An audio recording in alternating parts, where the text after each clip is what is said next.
What's up YouTube, Saf here on Super Saf TV, and in this video I'm going to be comparing the camera quality of the Samsung Galaxy S4 to the iPhone 5. Now I'll be looking at both the front facing cameras as well as the rear facing cameras, and at video as well as images. Now also look out for the audio icon in the corner of the screen, and that will indicate which device the audio is coming from, and I'll be switching between these two to give you a better idea of the differences in audio as well. So to begin with, we are currently indoors, a decent amount of lighting, and we're using the front facing cameras on both of these devices. Now one thing to note is that the Samsung Galaxy S4 does have a 1080p front facing camera, whereas the iPhone 5 has a 720p front facing camera. So you might immediately see a difference in resolution anyway. But let's head outside, so do hit that thumbs up button, and let's give the rear facing camera video test as well. So we are currently outdoors here, and it's a very nice day for a change. So we've got lots of blue in the sky, and we're filming with the rear facing cameras of both of these devices at 1080p HD. So this is the sort of differences that you can expect. Again, we're outdoors now. These are a few close-ups that we've got here. So we've got lots of different colors, so hopefully that will give you guys a better idea of the differences in quality here. So now we are indoors with the Samsung Galaxy S4, and we are testing. It's relatively low light here, and just testing out the camera. Now in terms of focus, you just tap on where you want to focus, and it seems to do a pretty decent job of just focusing into wherever you tap. Now with the iPhone 5, again, relatively low light. What I found here is whenever you're trying to focus into something, you tap on it, it gets out of focus, and then it gets back into focus. So there you go, see? So say for instance I want to focus onto here, I touch the screen, so it goes out of focus, then into focus. Out of focus, then into focus. So that's one thing to bear in mind with the iPhone 5. So that was the video. Now let's have a look at some images. Initially looking at the front facing camera images, here is a self shot, or as they like to call on Instagram, a selfie.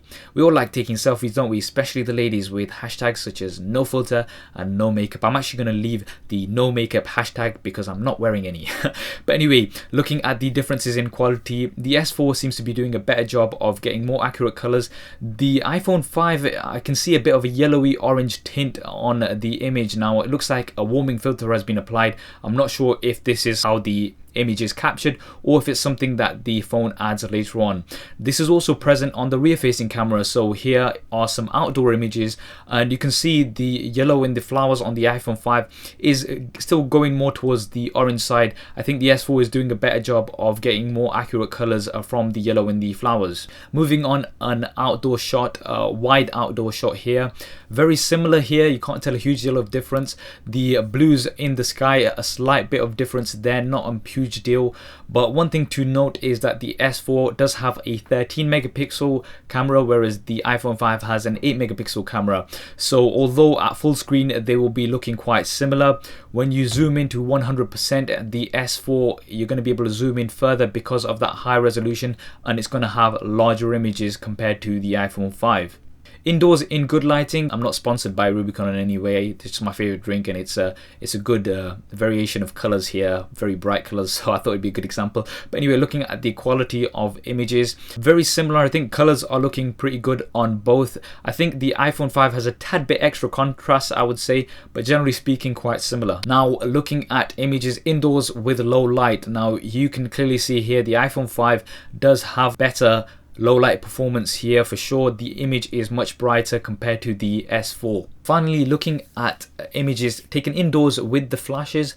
Now if you are a regular channel, you'll know that I'm not a huge fan of taking images with a flash on any camera phone, but sometimes you do have to use it, you don't have a choice, and this is the sort of quality that you can expect. I think the S4 is doing a little bit more of a better job in getting the accurate colors. Again, I'm seeing a little bit of a yellowish orange tint on the iPhone 5.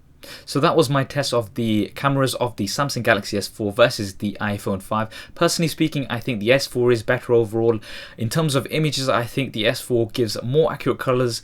I'm not sure what's going on with the sort of warming filter on the iPhone 5. You seem to be getting a slight orangey yellow tint on the images. I'm not sure what's going on there, but low light, I think the iPhone does do a better job. You're getting better and brighter images. In terms of video, I think the S4, again, the autofocus is much quicker. I'm not sure why the iPhone 5 has to sort of focus out and then focus in whenever you touch to focus on a certain area. Sound quality on the S4 is also much better, as you would have heard. I think it comes down to the fact that the iPhone 5 records in mono with a single channel of audio, whereas the S4 records in stereo sound with 2 channels. Now here's a quick example of the waveforms. You can see the one on the top is the iPhone with a single channel of audio, whereas the Samsung Galaxy S4 has dual channels of audio. So that's going to give you louder and more rich sound on the S4 when you're recording videos. That's what I think anyway. What do you think? Do drop me a comment below and let me know. I hope you enjoyed this video and found it useful. If you did, please do hit that thumbs up button for me. It really does help me out. And why not subscribe to the channel? I've got plenty more videos coming up on here, including a full S4 review. Thanks for watching. This is Saf on Super Saf TV, and I'll see you next time.